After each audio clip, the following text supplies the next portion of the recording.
Jangan lupa like and subrek ya guys. Selamat mendengarkan. Mendengar kata-kata sesepuh, Xiaoyan berhenti sejenak sebelum melanjutkan. Di daratan Doqi, semua orang ingin menjadi seorang alkemis, tapi apakah semudah itu untuk menjadi seorang alkemis? Ada begitu banyak persyaratan yang keras. Tiba-tiba, suara Xiaoyan jatuh dan dia mengangkat kepalanya. Saya memenuhi persyaratan. Petik 2. Menikmati ekspresi kaget namun bersemangat yang ditunjukkan Xiaoyan, tetua itu mengelus jenggotnya perlahan. Setelah melihat Xiaoyan selama beberapa detik, dia akhirnya berkata dengan ketidakberdayaan, meskipun kamu hampir tidak berhasil, aku berhutang budi padamu. Hah, terserah, aku akan membiarkan ini dihitung sebagai bantuan yang dikembalikan. Melihat tetua yang enggan, Xiaoyan berpikir bahwa kakek tua itu berbohong tentang dia hampir tidak melakukan pemotongan, tetapi dia terlalu malas untuk menyelidiki lebih jauh. Terlepas dari kegembiraannya, dia masih memiliki kecurigaan. Bahkan jika aku berhasil, alkemis diajar oleh alkemis lain. Apakah Anda seorang alkemis? Petik 2. Melihat wajah kecil yang mencurigakan dari Xiaoyan, tetua itu menegakkan tubuh dan dengan bangga dia berkata, ya, aku seorang alkemis. Mengedipkan matanya, tatapan Xiaoyan pada tetua itu menjadi cerah. Alkemis, itu sangat langka. Tuan, jika Anda tidak keberatan saya bertanya, alkemis peringkat apa Anda sebelumnya? Xiaoyan menjilat bibirnya dan suara mudanya diresapi dengan sedikit rasa hormat. Di daratan Doqi, meskipun alkemis sangat langka, masih ada perbedaan antara alkemis. Dari rendah ke tinggi, tahapan untuk alkemis berkisar dari yang terendah, 1, hingga tertinggi, 9. Pil King Guhe yang membuat gathering key powder yang ditawarkan Nalan Yanran adalah alkemis tahap ke-6 dan di dalam kekaisaran Jiama, dia bisa dianggap sebagai alkemis top. Panggung apa? Hehe, saya tidak ingat. Hei, nak, kamu ingin mempelajarinya atau tidak? Orang tua itu dengan tidak sabar bertanya sambil menggelengkan kepalanya. GravityTranslations.com. Tentu saja, saya ingin. Xiaoyan tidak ragu lagi dan buru-buru mengangguk dengan kepala kecilnya. Alkemis, bahkan dengan kekuatan sekuat fraksi awan berkabut, diperlakukan dengan hormat dan hormat. Hehe, kamu mau. Karena Anda ingin, maka Anda harus memberi hormat kepada guru Anda. Tetua itu duduk di atas batu hijau dan melingkarkan kakinya di bawah dirinya sendiri. Saya perlu memberi hormat kepada guru saya. Konyol. Untuk tidak memberi hormat dan masih mengharapkan saya untuk mengajari Anda semua yang saya tahu. Anda sedang bermimpi. Penatua memutar matanya, sepertinya Penatua bertele-tele sangat peduli dengan hubungan murid guru ini. Tak berdaya dengan wajah masam, Xiaoyan hanya bisa dengan hormat memberi hormat kepada tetua untuk menjadi alkemis yang terhormat. Setelah melihat Xiaoyan selesai memberi hormat, tetua itu akhirnya menganggukkan kepalanya, puas. Dalam suaranya, sedikit keintiman muncul, nama saya Yao Lao. Adapun asal saya, Anda tidak perlu tahu untuk saat ini agar Anda tidak terganggu. Yang perlu Anda ketahui adalah bahwa Pil King adalah hanya sampah di mata saya. Petik 2. Tepi mulutnya berkedut, Xiaoyan memperhatikan ekspresi riang sesepuh dan berpikir, apa kakek ini? Pil King Guhe yang terkenal di kekaisaran Jiama hanyalah sampah. Jika ini menyebar maka seluruh mama mungkin akan berasumsi bahwa dia sakit jiwa. Dengan ringan menarik napas dan menekan keterkejutannya, mata Xiaoyan melihat ke sekeliling dan dengan sedikit menggelikan dia bertanya, Guru, bagaimana Anda akan membantu saya untuk mencapai 7 duanqi dalam 1 tahun? Meskipun selama 3 tahun terakhir Doqi Anda selalu menurun, fondasi Anda di Doqi jauh lebih kuat daripada orang lain. Dalam pelatihan Doqi, fondasi adalah yang paling penting. Nanti, Anda akan dapat menemukan berapa banyak manfaat yang telah diberikan 3 tahun ini untuk Anda. Senyuman Yao Lao perlahan menghilang dan dia memasang ekspresi yang lebih serius. Xiaoyan tercengang, dia tidak pernah diberitahu bahwa kekuatan seseorang diambil akan membawa manfaat. Lalu kapan kamu akan mengajariku alkimia? Xiao Yan mengarahkan pikirannya ke hal yang paling penting. Untuk menjadi seorang alkemis, kamu harus memiliki doki dari atribut api. Jadi, sebelum Anda menjadi seorang alkemis, Anda setidaknya harus menjadi doze dan mempelajari metode doki atribut api. Petik 2. Xiao Yan mengulurkan tangannya dan sambil tertawa bertanya, metode doki atribut api. Hehe, guru, karena saya murid Anda harus memberi saya metode doki atribut api tingkat Tian, kan? Petik 2. Mendengar itu, Yan Lao dengan marah memarahi Xiao Yan, benarkah?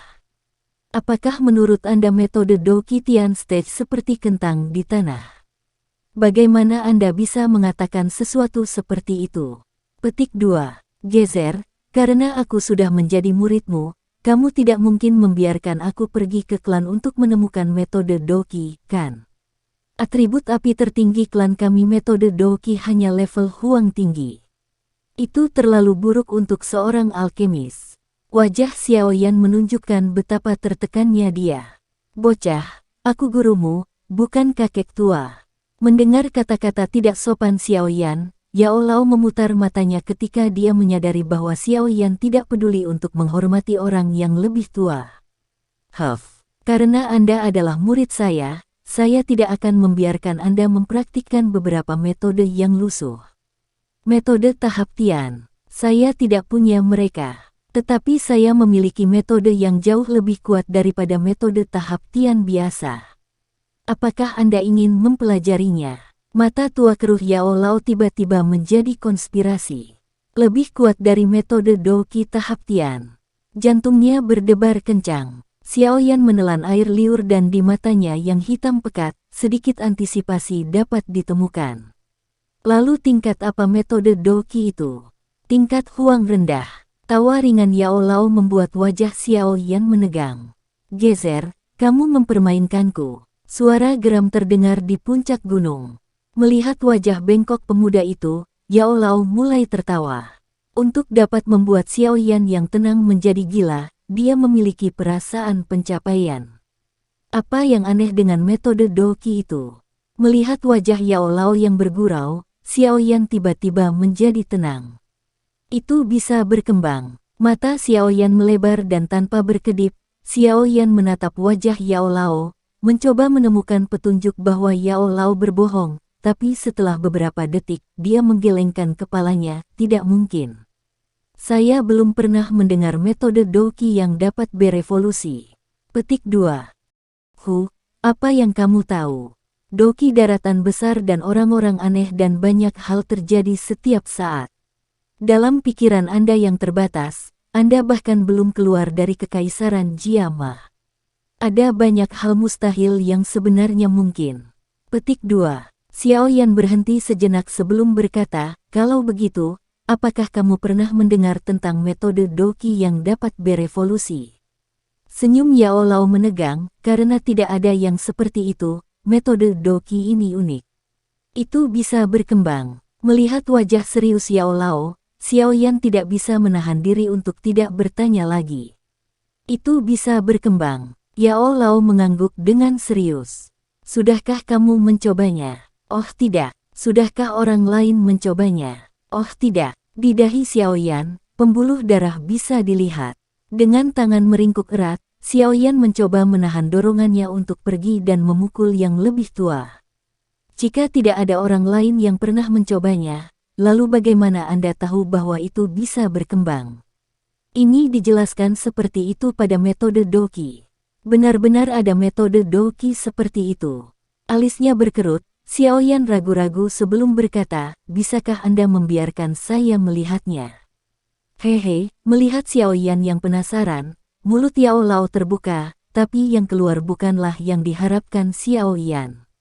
Sudahlah, tidak ada gunanya jika Anda melihatnya sekarang, jadi mengapa Anda tidak menjadi doze dulu sebelum saya menyampaikannya kepada Anda? Petik 2. Tangan terulur Xiao Yan berhenti dan setelah ujung mulutnya bergerak-gerak untuk beberapa saat, dia meludahkan 3 kata, kamu kejam. Dengan senang hati tertawa, Yao Lao mengabaikan murid-murid Xiao Yan yang penuh amarah dan berkata, misi kami saat ini adalah meningkatkan doki Anda hingga 7 duan dalam waktu 1 tahun. Xiao Yan menekan rasa ingin tahu dan amarahnya terhadap metode doki dan bertanya dengan gigi terkatup, bagaimana caramu melakukan itu? Yao Lao dengan wajah serius berkata, ketika seseorang mulai melatih doki mereka, fokus utama mereka adalah untuk membangun otot dan memperkuat jalur ki internal sehingga mereka memiliki dasar ketika mereka mewujudkan doki mereka di dalam tubuh mereka. Karena orang seusia Anda memiliki jalur ki internal yang lemah dan dapat dibentuk, Anda perlu melakukan proses pelatihan selangkah demi selangkah dan Anda tidak dapat menggunakan kekuatan luar untuk meningkatkan kecepatan pelatihan Anda atau di masa depan ketika doki Anda menjadi lebih kuat. Jalur ki internal Anda tidak akan mampu menahan kekuatan doki yang mendorong melalui jalur dan jalur ki Anda akan meledak yang mana saat Anda akan mati. Petik 2. Xiao Yan juga mengetahui hal ini dengan Yao Lao karena dalam 3 tahun dia lumpuh, ayahnya sangat khawatir dan beberapa kali, dia mencoba dengan paksa mendorong doki ke dalam tubuh Xiao Yan, tetapi setiap saat, pada detik terakhir, dia akan berhenti sehingga Xiao Yan tahu taruhannya. Yao Lao melirik Xiao Yan yang tenang dan dengan puas menganggukkan kepalanya. Tapi itu hanya berlaku untuk orang lain. Kamu berbeda. Fondasi internal Anda sudah kokoh dan dapat diandalkan 3 tahun lalu dan sejak itu karena kepribadian Anda yang teguh, Anda tidak pernah berhenti melatih ki Anda. Oleh karena itu, yayasan Anda sekarang, saya dapat mengatakan bahwa itu hebat. Petik 2. Jadi Anda ingin menggunakan kekuatan luar untuk melatih ki saya. Seperti pil. Petik 2. Kurang lebih. Tetapi dengan ketangguhan jalur ki Anda saat ini, Anda tidak akan dapat mengambil kekuatan pil apapun yang melewati jalur ki Anda. Bahkan gathering ki powder yang belum sempurna, Anda tidak akan bisa menggunakannya. Petik 2. The gathering ki powder yang belum sempurna, Xiao Yan ingin memutar matanya lagi. Di Kekaisaran Jiama, bubuk pengumpul ki akan mendapatkan harga setinggi langit. Tapi dari gurunya, gathering ki powder ini menjadi hal yang paling mendasar. Perbedaan antara keduanya membuat Xiao Yan tercengang. Lalu rencanamu? Menarik napas dalam-dalam, Xiao Yan pulih dan mengerutkan alisnya lagi. Hehe, karena pil terlalu ganas dan bisa melukai jalur ki Anda, kita perlu menggunakan metode yang lebih lembut. Yao Lao tersenyum dan berkata, besok, persiapkan untukku 3 batang bluegrass daun ungu, di mana semakin tua, semakin baik. Juga, saya butuh 2 batang bunga cuci tulang, umurnya tidak masalah. Oh benar, aku juga membutuhkan monster core dengan atribut kayu level 1. Ini semua adalah material bermutu rendah jadi kamu seharusnya bisa mendapatkannya. Seseorang datang, aku akan kembali kering. Juga, jangan biarkan orang lain mengetahui keberadaan saya, termasuk keluarga terdekat Anda. Setelah mengatakan itu, Yao Lao mengabaikan Xiao Yan yang tertegun dan melompat ke cincin hitam. Cincin itu bergetar sedikit dan terbang ke jari Xiao Yan. 3 batang bluegrass berdaun ungu. 2 batang bunga cuci tulang. Inti monster atribut kayu. Gezer, apa kau yakin itu benar? Apa menurutmu aku ini pangeran kerajaan? Hal-hal ini, jika ditambahkan semuanya, harganya lebih dari 1000 koin emas. Setelah beberapa tahun menabung sampai pada titik di mana saya melewatkan makan dan tidak pernah menghabiskan barang-barang mewah, saya hanya memiliki 400 koin emas. Itu hanya cukup untuk 1 inti monster atribut kayu level 1. Xiao Yan menunjuk cincin yang tidak bergerak dan mengutuk. Itu masalahmu sendiri. Hehe, orang lain akan bernafsu setelah cairan bergizi saya.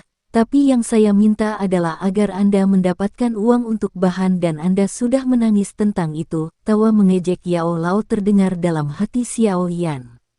Sial, hal-hal yang dibuat alkemis hanya bisa dibeli oleh orang kaya. Xiao Yan tertawa tanpa daya. Tunjangannya setiap bulan hanya 20 koin emas. Ini sama sekali bukan jumlah yang kecil, itu akan cukup bagi keluarga kecil normal untuk memberi makan diri mereka sendiri selama 1 tahun penuh. Tetapi uang yang dia miliki hampir tidak cukup untuk membeli salah satu item yang dibutuhkan Yao Lao. Inilah perbedaan antara alkemis dan orang lain. Hah, sepertinya aku harus meminjamnya dari seseorang. Menghela napas tertekan, Xiao Yan perlahan mendapatkan kembali ketenangannya dan wajah kecilnya pulih ke wajah tenangnya yang normal. Memalingkan kepalanya ke arah jalan mendaki gunung, dia bisa melihat sosok ungu mendaki gunung seperti roh. Sekian dulu ya guys. Terima kasih sudah mendengarkan, bye-bye.